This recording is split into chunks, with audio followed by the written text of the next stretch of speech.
sini kami sudah PPL kurang lebih 3 bulan di Mapel Bahasa Indonesia. Saat ini kami ada tugas Ibu, tugasnya itu untuk mengobservasi pelaksanaan kurikulum Merdeka di SMAN 1 Kamal. Nah, khususnya di pembelajaran berdiferensiasi, Ibu. Yang pertama yang ingin kami tanyakan, Ibu, apakah kurikulum Merdeka serta pembelajaran berdiferensiasi sudah diterapkan di SMAN 1 Kamal dan sejak kapan? Kurikulum Merdeka ini sudah diterapkan di SMA Negeri 1 Kamal ini sudah sekitar 2 tahun ya berjalan. Dan berikutnya adalah dari capaian pembelajaran baru kita siap untuk mengembangkan pembelajaran yang bagaimana tentunya di dalam pembelajaran diferensiasi. Penguasaan peserta didik untuk tujuan pembelajaran tadi apakah sudah tercapai dan jika sudah berapa persen? Nah, penguasaan peserta didik ini sesuai tentunya dalam satu kali pertemuan kita kan punya tujuan pembelajarannya apa. Maka kita akan bisa melihat apakah anak itu sudah tercapai enggak, yaitu dari evaluasi atau asesmen. Ketika misalnya yang pertama kita mengadakan asesmen formatif di satu kali pembelajaran, ternyata anak kurangnya ini, berikutnya kita akan memulai lagi atau mungkin harus ada penataan kembali di bagian mananya. Ini adalah ketika kita sering melakukan asesmen formatif. Jadi jangan sampai terlewat untuk asesmen formatif ini, karena dengan adanya asesmen formatif ini akan muncul atau akan bisa memunculkan pembelajaran yang diferensiasi. Nah, ketika misalnya dengan adanya asesmen formatif ini, anak ini kurang ini, beda dengan anak yang B misalnya. Berarti saya harus merancang pembelajaran untuk berikutnya apa?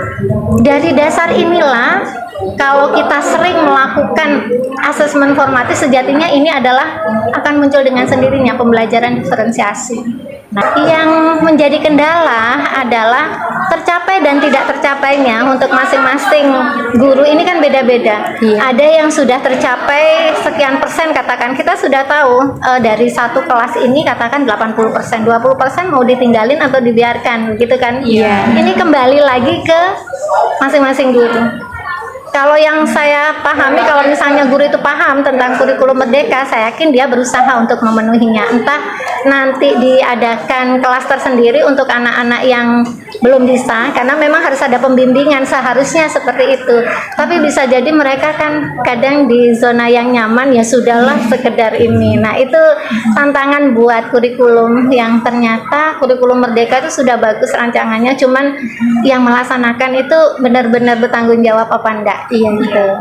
Kalau misalnya pembelajaran diferensiasi harus melihat dari diagnostik awal, yaitu melalui gaya belajarnya misalnya. Hanya salah satu itu aja yang dilihat, padahal tidak seperti itu. Sehingga ketika misalnya kita belajar tentang diferensiasi, tentang gaya belajar itu adalah salah satu informasi untuk memenuhi kebutuhan anak, tapi bukan satu-satunya yang menjadi dasar.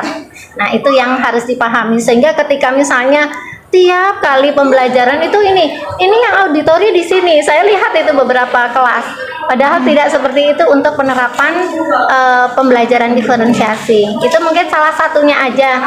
Apakah tidak boleh melakukan itu? Boleh. Kenapa? Karena itu salah satu informasi. Kalau di kimia, anak yang pinter, anak yang tengah sama yang nggak bisa, kalau dikumpulin yang biasa ini nebeng, wes gak garap apa-apa. Nah, saya nggak mau, jadi yang nggak bisa apapun saya jadikan satu. Anak yang memang betul-betul di bagian atas tak taruh satu. Jadi ini belum apa-apa, saya lebih banyak ke tempat yang nggak bisa. Dan ini berhasil. Ketika misalnya ada yang bilang, enggak Bu, kalau saya langsung macet saya bagi. Jadi mereka itu sambil berbagi dengan teman-temannya yang enggak bisa. Bisa jadi di kelas itu bisa seperti itu. Ada yang kelas lain nggak bisa. Nah, itu. Jadi intinya dengan melakukan tes formatif yang lebih sering, kita akan lebih bisa mengadakan pembelajaran diferensiasi lebih baik lagi, karena kita tahu informasi itu kan kurangnya di mana dari tes formatif.